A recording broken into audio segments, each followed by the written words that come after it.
Биз 2024-төн баштап айтсак, 2024 жылдан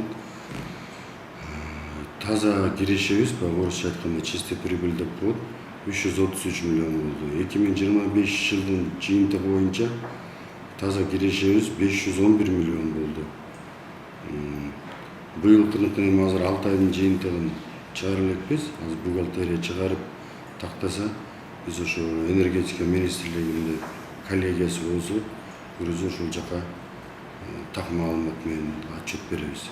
Азыр өндүргөн көмүр быйылкыга 1,5 миллион койсок, 500-600 миңге жакын көмүр өндүрүлдү. Ошо январь, февраль, март, апрель айларында сатылды. Ал эми азыр мына август, сентябрь, октябрь, ноябрь, декабрь айларына дагы ушу 700-800 миң тонна өндүрөбүз деп турабыз. Жалпы Кыргызстандын бир жылдык көмүргө талабы 3 миллион 300 миң тонна экен. Ичинен 1,5 миллиону калкалат экен. Анан бул түндүк региондо негизгиси ушу Кара Кече кесими бар. Андан кийин Миң Кушта жайгашкан Ак кесими бар. Негизги ушул экөө. Элге жылына бир ушу түндүк тараптан 700 миң тоннага жакын көмүр менен камсыздайт жана Бишкек жылуулук электр борборуна дагы бир 700 миң тонна.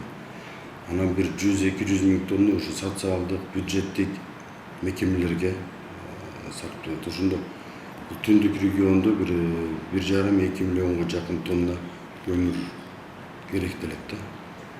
Кышка даярдык негизинен бүгүнкү күндө министрлер кабинетинин атайын токтому чыгарткан 2026-27 жылдарга күз-кыш мезгилине даярдык тууралуу.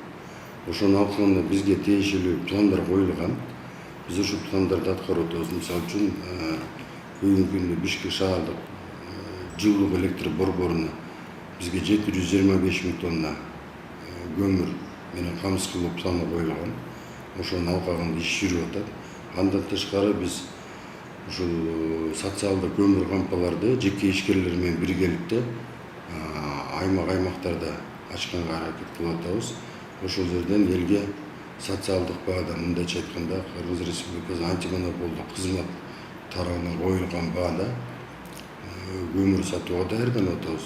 1 августтан баштап ошо Кара Кече кесиминен биз менен иштешкен социалдык көмүр кампаларга көмүрдү келгиле, алгыла, элге жеткизгиле деп бүгүнкү күндө чакырып жатабыз. Бүгүнкү күндө Кара Кече кесиминде көмүрдүн баасы 3 миң сом өзүндө.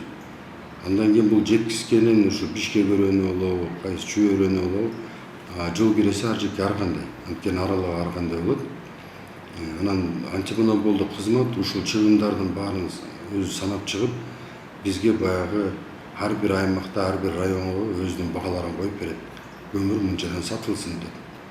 Анын ичине ошо көмүрдүн баасы, жеткизүүнүн баасы жана ошол жерде көмүр кампада иштеген өзүнүн чыгымдары бар.